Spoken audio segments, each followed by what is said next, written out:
Well, I guess it's safe to say that the Union does not have Star Trek's Prime Directive because they were screwing with this culture like crazy. So let's talk about it.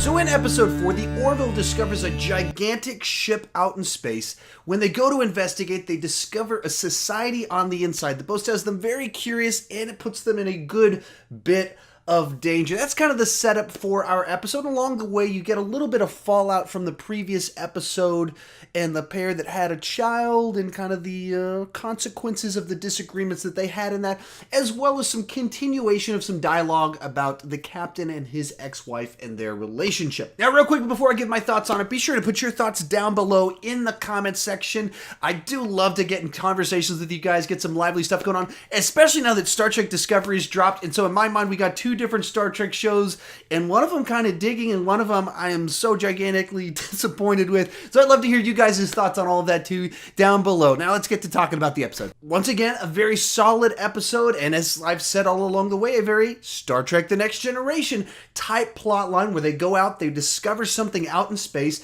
they discover a new creature, a new society, and they start to investigate and have a very Star Trek-like adventure. Now, this is the first episode of the Orville to debut after the Star Trek Discovery has debuted. And so finally I can kind of contrast the two, and as it turns out, it's kind of exactly like what I thought was going to happen, that I'm in this confused Twilight Zone type world where I'm thinking that the new Seth MacFarlane TV show is so much truer to Star Trek, and it's giving an example. Hey, look, you can do Star Trek in the 21st century without having to like go crazy or cynical or dark or change the continuity, but actually have the types of stories that they were telling on Star Trek the Original Series and Star Trek The Next Generation, going out and exploring an optimistic worldview, a hopeful, adventurous story about discovery. Star Trek Discovery, please learn some lessons, without kind of the funkiness to it. And we've only got 2 episodes of Star Trek Discovery, but based off the pilot, I like the Orville quite a bit more.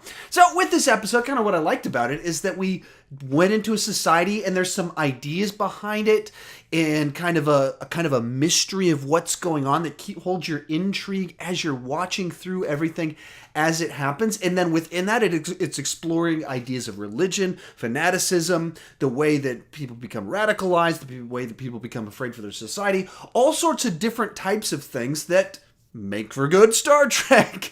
And once again, we're watching a Seth MacFarlane series. So all that really worked for me. As you move into the third act of it, there's a great cameo that I had no idea. I was just watching and then someone appears. You will of course know who I'm talking about as soon as it happens.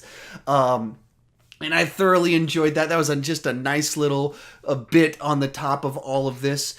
If we moved on kind of the negative sides to it, as I've said in the previous episode, that humor still doesn't feel like it's hit its groove. There's no shortage of big comedic beats that just don't feel like they land. It's like, oh, that wasn't nearly as amusing as the amount of time you put into it and the amount of setup you put into this. That didn't kind of work. A lot of the relational type moments, the stuff with the cold open of this episode is 2 people, the 2 guys lying in bed that had the kid in the previous episode kind of talking about their dysfunction, and it just feels off. It doesn't feel like it belongs in the show. It doesn't set anything up for this episode. It doesn't build towards anything. It's just a carryover from the previous episode that's just kind of unpleasant to watch. And then likewise, some of the stuff with the captain and his ex-wife feels a little bit off. But overall, as I've said all along the way, when this is a Star Trek show, it makes me go, there's hope for Star Trek. There's hope that, and even if Star Trek is now the Orville, there's a hope. And I'm very excited about the potential here.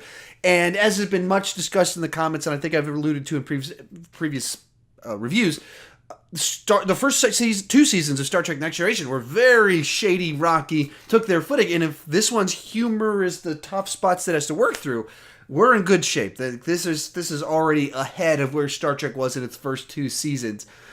Whereas I just watched Star Trek Discovery, I guess I've been showing this side of Star Trek Discovery, been watching Star Trek Discovery, and it just feels like they don't have an idea what they're doing. They're kind of lost in direction by committee, and it doesn't have the heart of Star Trek. It has some Star Trek names in it, but they just redesigned so much stuff. Whereas it feels like this has got some awkward Seth MacFarlane moments to it, but it's got the heart of Star Trek at the core of it. So that's why for me, this is the better of the two Star Trek shows that are out there. And I showed my sister, I think I mentioned her before. If you've seen my Star Trek Discovery reviews, you've seen her in there.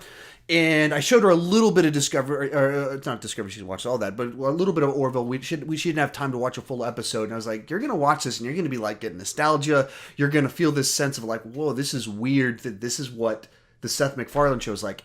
Totally agree. As I mentioned, she doesn't do dick jokes, so she hasn't watched a full episode yet, and some other things might be off-putting to her. But at the core of it, she's going, yeah, this is what I want. This is the show that you can clearly do it. And so, weird universe that we live in. I'm on board. I'm really digging it and enjoying what they're doing. Hopefully they can smooth out some of the humor a little bit and the relational stuff, make that less awkward and not feel like it's kind of crammed in there because it has to, but kind of tie it into the plots a little bit more.